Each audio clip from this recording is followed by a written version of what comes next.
அஸ்ஸலாமு அலைக்கும் வரஹ்மத்துல்லாஹி வபரகாத்துஹு. அன்பிற்குரிய மாணவ மாணவியர்களே, கண்ணியத்திற்குரியவர்களே,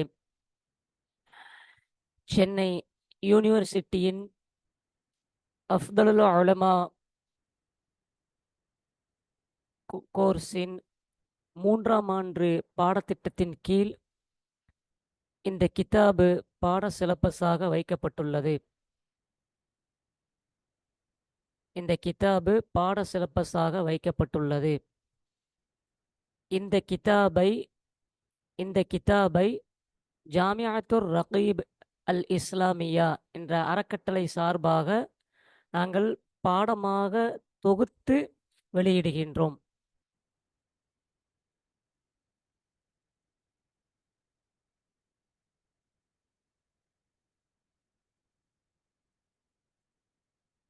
இந்த கிதாபை பற்றி, இந்த கிதாப் நூல் அறிமுகம். இந்த கிதாபை பற்றி நாம் பார்க்கின்ற பொழுது, இந்த கிதாபினுடைய ஆசிரியரின் பெயர் என்னவென்றால் அத்தக்தூர் ஹசன் இப்ராஹிம் ஹசன் என்பதாகும். தக்தூர் என்பது அவர்களுக்கு கொடுக்கப்பட்ட, அவர்கள் வாங்கிய அந்த பட்டம், முனைவர் பட்டம். தக்தூர் டாக்டர் ஹசன் இப்ராஹிம் ஹசன் என்பதாகும். தக்தூர் என்பது அவர்களுக்கு கொடுக்கப்பட்ட முனைவர் பட்டமாகும். புத்தகத்தின் பெயர். அடுத்து இந்த புத்தகத்தினுடைய பெயரை பற்றி பார்க்கின்ற பொழுது, கிதாபினுடைய பெயர் என்னவென்றால் தாரீகுல் இஸ்லாம், இஸ்லாமிய வரலாறு, வஸ்ஸியாசி, அரசியல் சார்ந்தவைகள், வத்தீனி, இன்னும் மார்க்கம் சார்ந்தவைகள், வஸ்ஸகாஃபி, இன்னும் கலாச்சாரம் சார்ந்தவைகள், வல் இஜ்திமாஇ, இன்னும் கட்டமைப்பு சமூகம் சார்ந்தவைகள். இந்த கிதாபினுடைய பெயர். இந்த கிதாபில் நாம் பார்க்க இருக்கின்ற பாகம் என்பது அல் ஜுஸ்உ ஸானி, 2வது பாகமாகும். இந்த தாரீகுல் இஸ்லாம் என்ற கிதாபில் 2வது பாகத்தை நாம் பார்க்க இருக்கின்றோம். இந்த கிதாப் எது சம்பந்தப்பட்டது என்று பார்க்கின்ற பொழுது, இந்த கிதாபினுடைய கலை என்னவென்றால், இது இஸ்லாமிய வரலாறு குறித்த கலையாகும். அதாவது இஸ்லாமிய வரலாறு சம்பந்தப்பட்டது.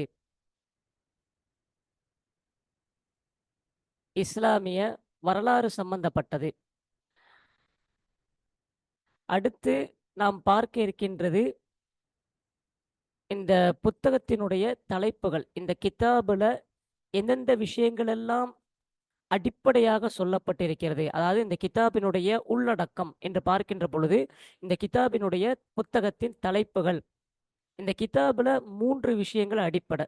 இந்த கிதாபுல 3 விஷயங்கள் அடிப்படையாக இருக்கிறது. முதலாவது முன்னுரை. இந்த கிதாப் ஆசிரியர் முன்னுரை, அதாவது இந்த கிதாபு சம்பந்தமாக அவர்கள் தொடுக்கப்பட்டது. 2வது பார்க்கின்ற பொழுது, இந்த கிதாபினுடைய சாரம்சம் என்று பார்க்கின்ற பொழுது, இந்த கிதாபுல 9 அத்தியாயங்கள் இருக்கிறது. 9 அத்தியாயங்கள் இந்த கிதாபுல, 9 பெருந்தலைப்புகள் இந்த கிதாபுல இருக்கிறது. இந்த கிதாபினுடைய 2வது சாரம்சம். 3வதாக இந்த கிதாபினுடைய சாரம்சம் என்று பார்க்கின்ற பொழுது, இந்த கிதாபுடன் சேர்க்கப்பட்ட கூடுதல் தகவல்கள். ஆக இந்த 3ஐயும் இன்ஷா அல்லாஹ் பின்னால் பார்ப்போம். இந்த 3ஐயும் நாம் அடுத்த இதிலே பார்ப்போம். ஆரம்பமாக முதல் சாரம்சமான முன்னுரையாக பார்க்கப்பட்டுச்சு. அந்த முன்னுரையை பற்றி, அந்த முன்னுரையில எந்தெந்த விஷயங்கள் எல்லாம் இடம் பெற்றிருக்கிறது என்று பார்க்கின்ற பொழுது அந்த முன்னுரையில 4 விஷயங்கள் இடம் பெற்றிருக்கிறது. முதலாவது, அந்த முன்னுரையில் இந்த நூல் பதிப்புகள் குறித்து அந்த கிதாபிலே முன்னுரையில் பேசப்படுகிறது. நூல் பதிப்புகள் குறித்து அதாவது நூல் பதிப்புகள் குறித்து என்று சொல்கின்ற பொழுது அது இந்த இரண்டாவது பாகம். இந்த இந்த கிதாபிலிருந்து இந்த இரண்டாவது பாகத்தினுடைய முதல் பதிப்பு வெளியானது. எப்பொழுது வெளியானது என்று சொன்னால் பிப்ரவரி மாதம் 1945 ஆண்டு இந்த கிதாபினுடைய இரண்டாம் பாகத்தின் முதல் பதிப்பு வெளியானது. இந்த கிதாபின் இந்த இரண்டாம் பாகத்தின் இரண்டாவது பதிப்பு என்பது மே மாதம் 1948 ஆண்டு இரண்டாவது பதிப்பு வெளியானது. இந்த கிதாபினுடைய மூன்றாவது பதிப்பு என்பது செப்டம்பர் மாதம் 1952 ஆண்டு இந்த கிதாபினுடைய மூன்றாவது பதிப்பு வெளியானது. இந்த கிதாபினுடைய நான்காவது பதிப்பு என்பது ஜனவரி மாதம் 1958 ஆண்டு வெளியானது. இந்த கிதாபினுடைய ஐந்தாவது பதிப்பு என்பது நவம்பர் மாதம் 1959 ஆண்டு இந்த கிதாபினுடைய ஐந்தாம் பதிப்பு வெளியானது. ஆக இந்த கிதாபின் தாரீகுல் இஸ்லாம் என்ற கிதாபினுடைய இரண்டாம் பாகம் என்பது 5 பதிப்புகளாக வெளியானது. அதுதான் இந்த ஆரம்பத்தில் சொன்ன மாதிரி முதல் பதிப்பு அந்த மாதிரி பிப்ரவரி மாதம், இரண்டாவது பதிப்பு மே மாதம், மூன்றாவது பதிப்பு செப்டம்பர் மாதம், நான்காவது பதிப்பு ஜனவரி மாதம், ஐந்தாவது பதிப்பு நவம்பர் மாதம் என்பதாக 5 பதிப்புகளாக இந்த கிதாபு வெளியாகி இருக்கிறது. எனவே இந்த பதிப்புகள் குறித்து இந்த கிதாபினுடைய ஆசிரியர் முன்னுரையில் ஆரம்ப கட்டமாக அவர் பேசியிருக்கிறார். இரண்டாவதாக அந்த கிதாபினுடைய முன்னுரையில் அடுத்து பேசப்படுகின்ற விஷயம் என்பது அத்தியாயங்கள் குறித்து இந்த கிதாப ஆசிரியர் பேசியிருக்கிறார்கள். அத்தியாயங்கள் குறித்து இந்த கிதாபுல பெரும் தலைப்புகள் என்னென்ன, பெரும் தலைப்புகள் எத்தனை, அவை என்ன, அவை யாவை என்பதாக அத்தியாயங்கள் குறித்து இந்த கிதாபிலே பேசியிருக்கிறார்கள். அந்த அத்தியாயங்கள் குறித்து இந்த கிதாபினுடைய முன்னுரையில் நாம் பார்க்கின்ற பொழுது இந்த கிதாபில் அத்தியாயங்கள் மொத்தம் 9 அத்தியாயங்கள் இடம்பெற்றிருக்கிறது. அந்த 9 அத்தியாயத்தில் முதல் அத்தியாயத்தில் இந்த கிதாபினுடைய ஆசிரியர் அவர்கள் பனு உமையாக்களின் சகாப்தத்தின் இறுதியில் அந்த கட்சிகளின் நிலைப்பாடு குறித்து முதல் அத்தியாயத்தில் பேசியிருக்கிறார்கள். முதல் பெரும் தலைப்பாக பனு உமையாக்களின் சகாப்தத்தின் முடிவில் அந்த கட்சிகளின் உள்ள நிலைப்பாடு அதை குறித்து முதல் அத்தியாயத்தில் பேசியிருக்கிறார்கள். அந்த கட்சிகளினுடைய நிலைப்பாடு குறித்தும் இன்னும் அந்த கட்சியினால் அந்த உமையாக்களினுடைய கட்சி என்பவர்கள் அப்பாசிய கவர்மெண்ட்டை நிலைநாட்டுகின்ற பொழுது அவர்களுக்கு என்னென்ன தாக்கம்லாம் ஏற்பட்டது என்பதை குறித்தும் இந்த முதல் அத்தியாயத்தில் பேசியிருக்கிறார்கள். அப்பாசிய அரசாங்கத்தை நிறுவுவதில் என்னென்ன தாக்கமெல்லாம் ஏற்பட்டதோ அதை குறித்து அந்த முதல் அத்தியாயத்தில் பேசியிருக்கிறார்கள். இரண்டாவது அத்தியாயத்தில் முதல் அப்பாசிய சகாப்தத்தின் ஹலீஃபாக்களுக்கு உண்டான அந்த வரலாறுகளை பேசியிருக்க. அந்த வரலாறுகளில் எதுவெல்லாம், அதாவது அப்பாசிய ஹலீஃபாக்களில் முதல் அப்பாசிய சகாப்தத்தின் ஹலீஃபாக்களுக்குரிய வரலாறுகளை பற்றி இந்த கிதாப் ஆசிரியர் இரண்டாவது அத்தியாயத்தில் பேசியிருக்கிறார். அந்த வரலாறுகளில் எதுவெல்லாம் முக்கியமானது, அவர்களுடைய ஒவ்வொருவருடைய காலகட்டத்திலும் எதுவெல்லாம் நிகழ்ந்தது, அந்த நிகழ்வுகளை குறித்து இரண்டாவது அத்தியாயத்தில் இந்த கிதாபினுடைய ஆசிரியர் அவர்கள் பேசியிருக்கிறார்கள். மூன்றாவது அத்தியாயத்தில் இந்த கிதாபினுடைய ஆசிரியர் பேசியிருக்கிறார்கள் அரசியல் சார்ந்த அந்த கட்டமைப்புகள் பற்றியும் இன்னும் மதம் சார்ந்த கட்டமைப்புகள் பற்றியும் இன்னும் அந்த அரசியல் சார்ந்த மதம் சார்ந்த அந்த கட்டமைப்புகளுடைய போக்குகள் எப்படி இருந்தது அதை குறித்தும் அரசியல் மதம் மார்க்கம் இன்னும் ஒழுக்கம் இன்னும் கட்டமைப்பு இன்னும் மற்றவைகள் இதிலையெல்லாம் அந்த கட்டமைப்புகளுக்கு என்னென்ன தாக்கம் ஏற்பட்டுச்சு அதை குறித்து மூன்றாவது அத்தியாயத்தில் இந்த கிதாப் ஆசிரியர் அவர்கள் பேசியிருக்கிறார்கள்.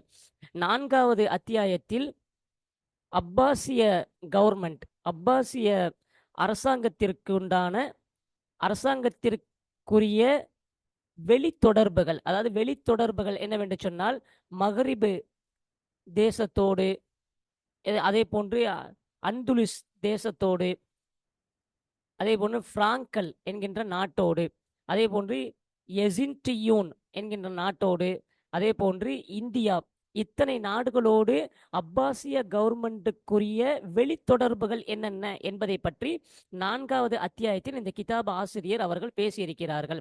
5வது அத்தியாயத்தில் இந்த கிதாப் ஆசிரியர் பேசியிருக்கிறார்கள், அதாவது அரசியல் சார்ந்த அந்த நிர்வாக அமைப்புகள் குறித்து, அரசியல் சார்ந்த நிர்வாக அமைப்புகள் குறித்தும், இன்னும் அந்த அரசியலினுடைய அந்த மேனேஜ்மெண்ட், அதாவது அந்த நிர்வாகம் எப்படி செயல்படுகிறது என்பது குறித்தும், இன்னும் அதனுடைய அந்த அரசியலில் உள்ள நீதித்துறை, அதாவது நிதித்துறை, முதலில் நிதித்துறை, அதற்கு அடுத்து இராணுவத்துறை, அதற்கு அடுத்து நீதித்துறை, இத்தனை துறைகளை பற்றியும் 5வது அத்தியாயத்தில் இமாம் அந்த கிதாப் ஆசிரியர் அவர்கள் பேசியிருக்கிறார்கள். இத்தனை துறைகளை பற்றி பேசியிருக்கிறார்கள். பேசியதற்கு பிறகு இந்த 5வது அத்தியாயத்தில் அந்த காலகட்டத்தில், அந்த சகாப்தத்தில் இஸ்லாமிய கவர்மெண்ட், இஸ்லாமிய அரசாங்கம் எப்படியெல்லாம் நிர்வகிக்கப்பட்டது என்பதை பற்றியும் 5வது அத்தியாயத்தில் அவர்கள் பேசியிருக்கிறார்கள். இதையெல்லாம் ஒரு கூடுதல் தகவல்களாக பேசியிருக்கிறார்கள். அதற்கடுத்து 6வது அத்தியாயத்தில் இந்த கிதாப் ஆசிரியர் அவர்கள் பேசியிருக்கிறார்கள், பொருளாதார நிலைப்பாடு குறித்து பேசியிருக்கிறார்கள். அதே போன்று முஸ்லிம்கள்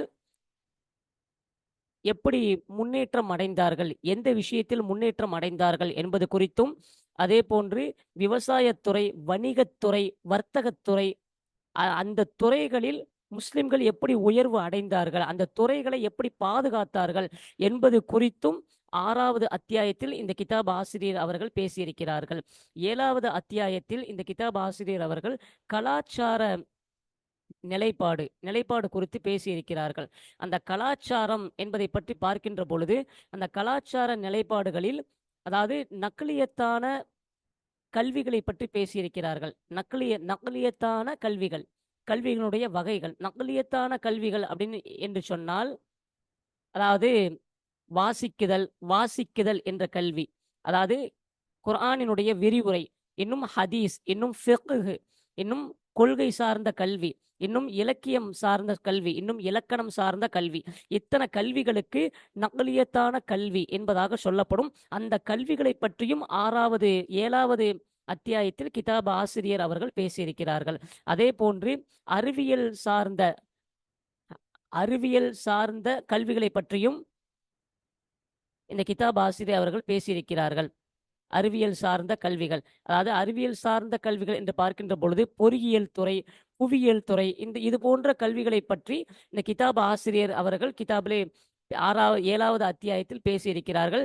இதுவெல்லாம் எதற்கு பேசியிருக்கிறார்கள் என்று பார்க்கின்ற பொழுது, கலீஃபாக்கள், தலைவர்கள், இதை போன்று அரசாங்கத்திற்குண்டான அந்த நபர்களுக்கு அந்த கல்விகள் என்பது ஊக்குவிக்க வேண்டும் என்பதற்காக, அதாவது அவர்கள் எப்படி அந்த கல்வியை ஊக்குவித்தார்கள் என்பதை பற்றியும், அதே போன்று அந்த 7வது அத்தியாயத்தில் பேசியிருக்கிறார்கள், அதாவது வெளிநாட்டு கிதாபுகளை, அந்நிய கிதாபுகளை, அரபு மொழியின் பக்கம் வெளிநாட்டு கிதாபுகளை அரபு மொழியில் மொழிபெயர்ப்பதில் என்னென்ன தாக்கமெல்லாம் அரசாங்கத்திற்கு ஏற்பட்டது என்பது குறித்தும் 7வது அத்தியாயத்தில் பேசியிருக்கிறார்கள்.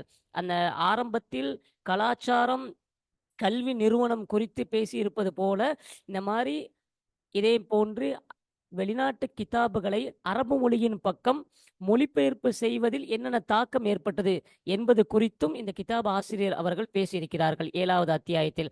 அதே போன்று 7வது அத்தியாயத்தில் முஸ்லிம்கள் வரலாற்றுத்துறையில் முஸ்லிம்கள், அதே போன்று வரலாற்றுத்துறை, புவியியல் துறை, நட்சத்திர கலை, அதாவது நட்சத்திரக்கலை என்று சொன்னால் அதாவது ஜோதிடம், இந்த ஜோதிடம் என்ற துறையில், அதே போன்று கணிதம், அதே போன்று வேதியியல் துறை, அதே போன்று மருத்துவத்துறை, இத்தனை துறைகளில் முஸ்லிம்களுக்குண்டான ஆர்வம், அந்த ஆர்வம் எப்படி இருந்தது என்பது குறித்தும் 7வது அத்தியாயத்தில் கிதாப் ஆசிரியர் அவர்கள் பேசியிருக்கிறார்கள். அதிலும் குறிப்பாக கலைக்கென்றே, அதாவது 8வது அத்தியாயத்தில் கலைக்கென்றே தனியாக 8வது அத்தியாயத்திற்கென்றே ஒரு தனியான ஒரு கலையை இந்த கிதாப் ஆசிரியர் அவர்கள் ஒதுக்கி வைத்திருக்கிறார்கள் 8வது அத்தியாயத்தில். அந்த 8வது அத்தியாயத்தில் கிதாப் ஆசிரியர் அவர்கள் பேசியிருக்கிறார்கள். அதாவது கலைகளினுடைய வரலாறு குறித்து, அதிலும் குறிப்பாக கட்டிடக்கலையை குறித்து அந்த கிதாபிலே அவர்கள் பேசியிருக்கிறார்கள். அந்த கட்டிடக்கலையின் மூலமாக இந்த சமூகத்திற்கு என்னென்ன வளர்ச்சி கிடைத்தது, சமூகம் அந்த கட்டிடக்கலையில் எப்படி வளர்ச்சி அடைந்தது, அந்த ஒவ்வொரு காலத்திலும் அந்த சமூகம் எப்படி மறுமலர்ச்சி அடைந்தது என்பது குறித்தும் அந்த கட்டிடக்கலையில் 8வது அத்தியாயத்தில் கிதாப் ஆசிரியர் அவர்கள் பேசியிருக்கிறார்கள். அதே போன்று 9வது அத்தியாயத்தில் கட்டமைப்பினுடைய நிலைப்பாடு குறித்து 9வது அத்தியாயத்தில் பேசியிருக்கிறார்கள். அந்த 9வது அத்தியாயத்தில் அப்பாசிய கட்டமைப்புகள் அவர்களுடைய படித்தரங்கள் குறித்தும் பேசியிருக்கிறார்கள் கூடுதலாக. அதே போன்று பாட்டு பாடும் சபைகள் குறித்து, அதே போன்று பேரானந்தம் அடையும் சபைகள், அதே போன்று கலீஃபாக்களினுடைய அரண்மனைகள், தலைவர்களுடைய அரண்மனைகள், அமைச்சர்களுடைய அரண்மனைகள், இன்னும் மற்றவர்களுடைய அரண்மனைகள், மாளிகைகள் குறித்தும் பேசியிருக்கிறார்கள். இன்னும் அந்த அப்பாசிய கட்டமைப்பு கூட்டத்தார்களினுடைய அந்த உணவுகளினுடைய நிறங்கள் எப்படி இருந்தது, அவர்களுடைய ஆடை கலாச்சாரம் எப்படி இருந்தது, அவர்களுடைய திருவிழாக்கள் எப்படி இருந்தது, அவர்களுடைய பருவ காலங்கள் எப்படி இருந்தது, அவர்களுடைய கொண்டாட்டங்கள் எப்படி இருந்தது, அவர்களுடைய பொழுதுபோக்கு வகைகள் எப்படி இருந்தது, இன்னும் அவர்களுடைய அப்பாசிய கட்டமைப்பு அவர்களுடைய காலகட்டத்தில், கட்டமைப்பு சமூகம் சார்ந்த காலகட்டத்தில் பெண்கள் எந்த விதமான தாக்கத்தை ஏற்படுத்தினார்கள், பெண்களின் மூலமாக எவ்வளவு தாக்கம் ஏற்பட்டது என்பது குறித்தும் அந்த 9வது அத்தியாயத்தில் கிதாப் ஆசிரியர் அவர்கள் பேசியிருக்கிறார்கள்.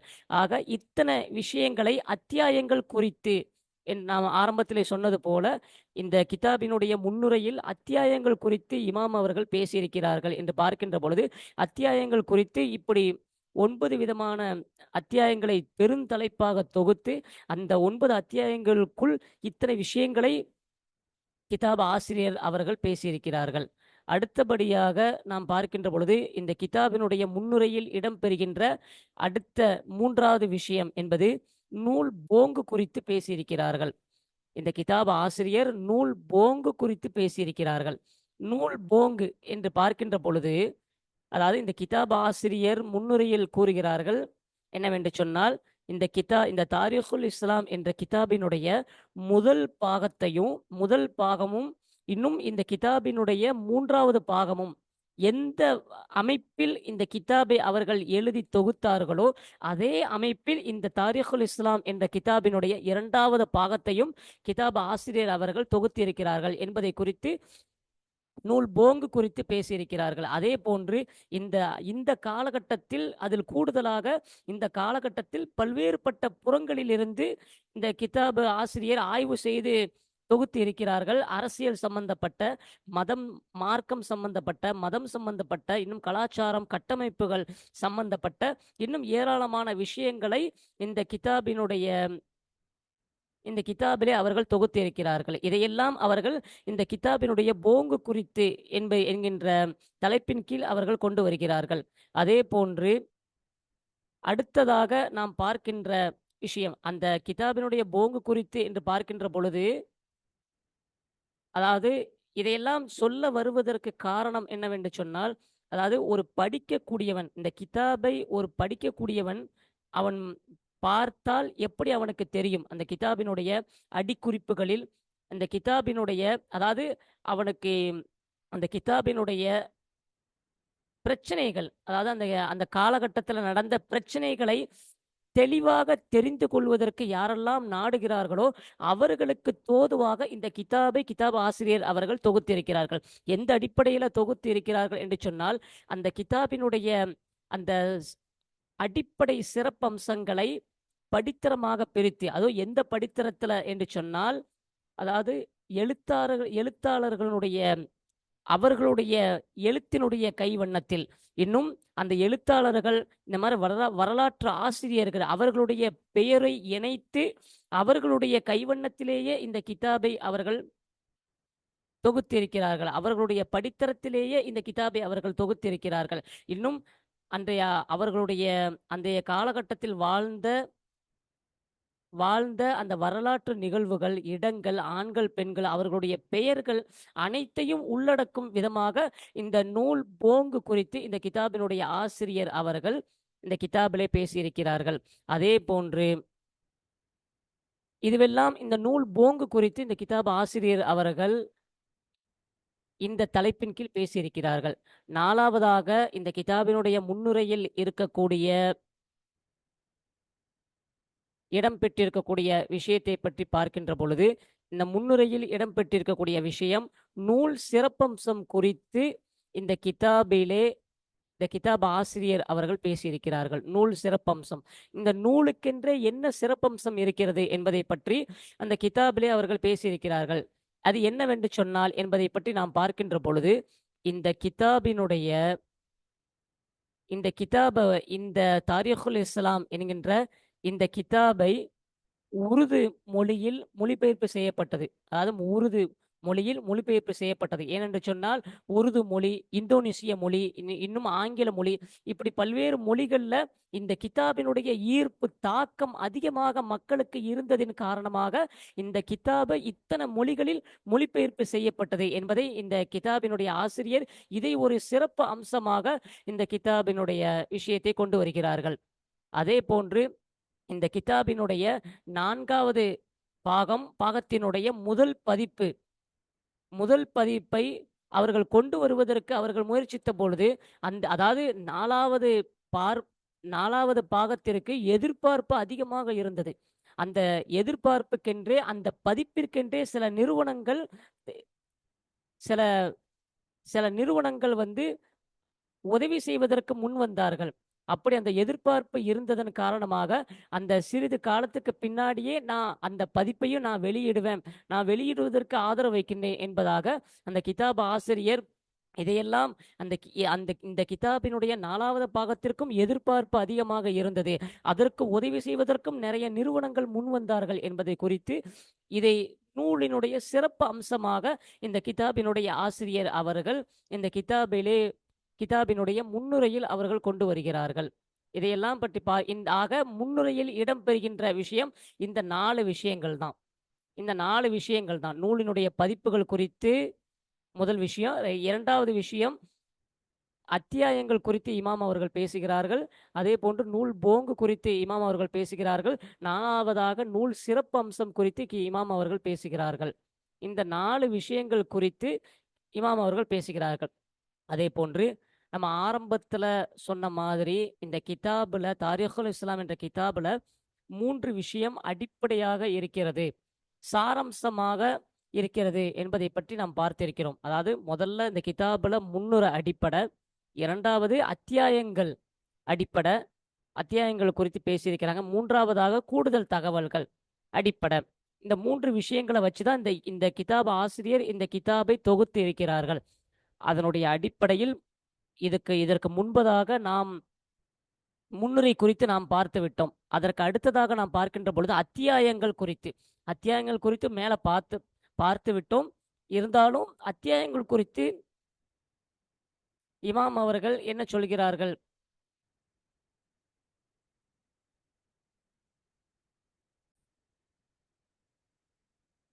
எனவே அடுத்தபடியாக அந்த அத்தியாயங்கள் குறித்து ஆரம்பத்திலே சொன்ன விஷயம்தான், இருந்தாலும் நான் திரும்ப ஞாபகப்படுத்துகிறேன்.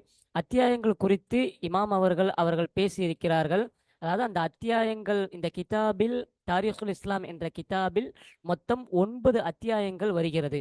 அந்த 9 அத்தியாயத்தில் முதலாவது அத்தியாயமான அல் பாபுல் அவ்வளோ, முதலாவது அத்தியாயத்தினுடைய தலைப்பாக இமாம் அவர்கள் கொண்டு வருகிறார்கள் ஹாலத்துல் அஹ்ஸாபி, கட்சிகளினுடைய நிலைப்பாடு, ஃபி ஆஹிரி அஷரில் உமவி, அதாவது உமையாக்களின் சகாப்தத்தின் முடிவில், இறுதியில் ஏற்பட்ட கட்சிகளினுடைய நிலைப்பாடு குறித்து என்கின்ற தலையங்கத்தை முதல் அத்தியாயத்தின் தலையங்கமாக இமாம் அவர்கள் வைத்திருக்கிறார்கள்.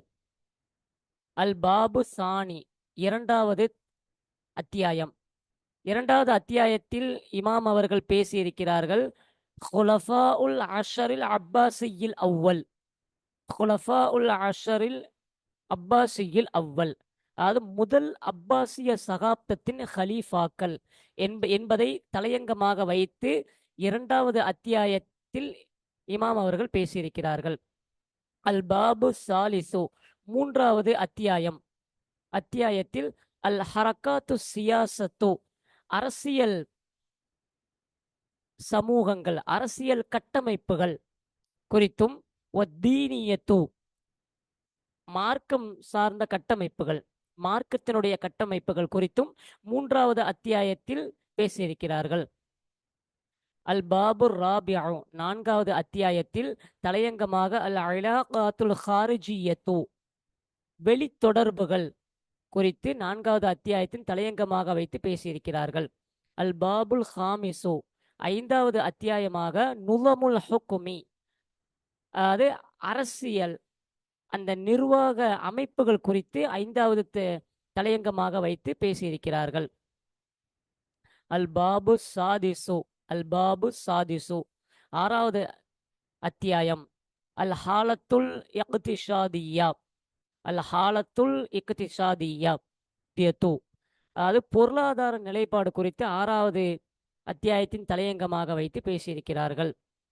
அல் பாபு சாபிஉ, ஏழாவது அத்தியாயம் அஸ்ஸகாஃபத்து, கலாச்சாரம் என்பதை தலையங்கமாக வைத்து ஏழாவது அத்தியாயத்தில் பேசியிருக்கிறார்கள். அல் பாபு சாமினு, எட்டாவது அத்தியாயம் என்பது அல் ஃபன்னு, கலைகள் என்பதை தலையங்கமாக வைத்து எட்டாவது அத்தியாயத்தில் பேசியிருக்கிறார்கள். அல் பாபு தாசியு, ஒன்பதாவது அத்தியாயம் என்பது அல் ஹாலத்துல் இஜ்திமாஇய்யத்து, கட்டமைப்பினுடைய நிலைப்பாடு, சமூகத்தினுடைய நிலைப்பாடு குறித்து அதை தலையங்கமாக வைத்து ஒன்பதாவது அத்தியாயத்தில் இமாம் அவர்கள் பேசியிருக்கிறார்கள். இந்த ஒன்பது அத்தியாயங்கள் என்பது இந்த கிதாபினுடைய பெரும் தலைப்பாக கருதப்படுகிறது. அதே போன்று இந்த 9 அத்தியாயங்களை தாண்டி நம்ம ஆரம்பத்தில் சொன்னது போல கிதாபினுடைய அடிப்படையான விஷயங்களில் மூன்றாவது விஷயம் முலாஹகுல் கிதாபி, இந்த கிதாபில் சேர்க்கப்பட்ட கூடுதலான தகவல்கள். இதையும் இமாம் அவர்கள் ஒரு தலையங்கமாக வைத்து அதற்கு கீழே சில விஷயங்களை இமாம் அவர்கள் பேசியிருக்கிறார்கள்.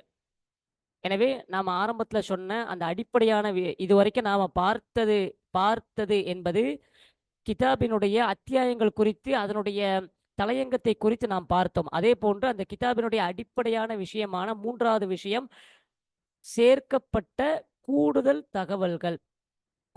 தகவல்களில் என்னென்ன விஷயங்கள் இடம்பெறுகிறது என்பதை பற்றி சுருக்கமாக நாம் பார்க்க இருக்கிறோம். அதாவது கூடுதல் தகவல்களில் இடம்பெறுகின்ற சுருக்கமான விஷயம் என்பது முலாஹிகுல் கிதாபி என்கின்ற தலையங்கத்தின் கீழ் இந்த கிதாபிலே இடம்பெறுகிறது. என்னவெல்லாம் இடம்பெறுகிறது என்பதை பார்க்கின்ற பொழுது சில முக்கிய அறிஞர்களின் பிரசங்கம் மற்றும் உபதேசம் மற்றும் வரலாற்று தகவல்களை இந்த கிதாபினுடைய ஆசிரியர் இமாம் அவர்கள் குறிப்பிடுகிறார்கள்.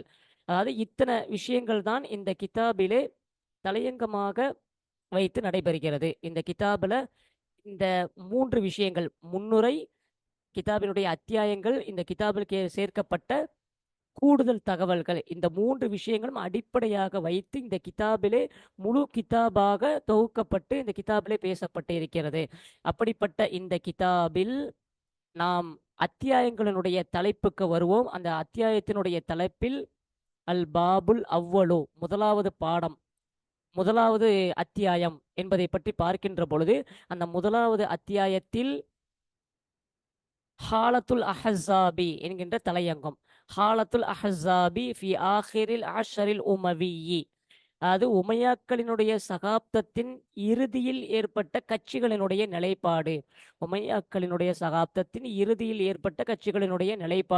என்பது குறித்து முதல் அத்தியாயத்தின் தலையங்கமாக இருந்து கொண்டிருக்கின்றது. அந்த தலையங்கத்தின் கீழ், அந்த பெருந்தலையங்கத்தின் கீழ் சில உள் தலையங்கம், 5 தலையங்கம் என்பது இருந்து கொண்டிருக்கின்றது. முதலாவது அல் ஜமாஐயா, ஜமாஐயா என்கின்ற ஒரு தலையங்கம். இதையெல்லாம் நாம் இன்ஷா அல்லாஹ் முதல் பாடத்திலே நாம் பார்க்க இருக்கின்றோம். இரண்டாவது தலையங்கம், அதாவது முதல் பெருந்தலையங்கத்தின் கீழ் இருக்கக்கூடிய உள் தலையங்கங்கள், அதை பற்றி தான் நாம் இப்ப பேசிக்கொண்டு இருக்கின்றோம்.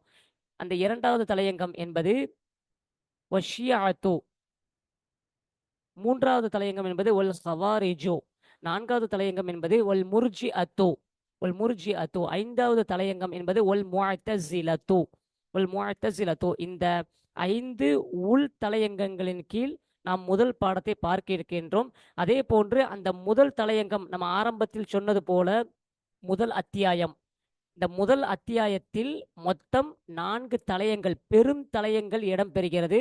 அதுல 4 பெரும் தலையங்கள் இடம்பெறுகிறது. அதுல முதல் பெரும் தலையங்கம் என்பதுதான் ஹாலத்துல் அஹ்ஸாபி ஃபி ஆஹிரில் அஷரில் உமவியி என்பதாகும். இரண்டாவது பெரும் தலையங்கம் என்பது ஹிஸ்பு பனி உமையா, ஹிஸ்பு பனு உமையா வன்கிசாமுஹு அலா நஃப்ஸிஹி என்பது இரண்டாவது தலையங்கம். மூன்றாவது தலையங்கம் என்பது ஹிஸ்பு பனி ஹாஷிம் என்பதாகும். வத்திஹாது கலிமத்துஹு, வத்திஹாது கலிமத்திஹி லில் குலாத்தி அலா பனி உமையா என்பதாகும் மூன்றாவது பெரும் தலையங்கம். நான்காவது பெரும் தலையங்கம் என்பது கியாமுத் தௌலத்தில் அப்பாசியத்தி, கியாமுத் தௌலத்தில் அப்பாசியத்தி என்பது நான்காவது தலையங்கமாகும். இந்த 4 தலையங்கம், அதாவது முதல் தலையங்கத்தில் இந்த 4 பெரும் தலையங்கள் இடம்பெறுகிறது. அதில் நாம் இந்த முதல் தலையங்கமான ஹாலத்துல் அஹ்ஸாபி ஃபி ஆஹிரில் அஷரில் உமவியி என்கின்ற இந்த முதல் தலையங்கமான அந்த தலையங்கத்தை பற்றியும், அந்த தலையங்கத்தின் கீழ் இடம்பெறுகின்ற இந்த 5 உள் தலையங்கங்கள் பற்றியும் நாம் முதல் பாடத்திலே, முதல் அத்தியாயத்தில், முதல் பாடத்தில் இன்ஷா அல்லாஹ் நாம் பார்க்க இருக்கின்றோம்.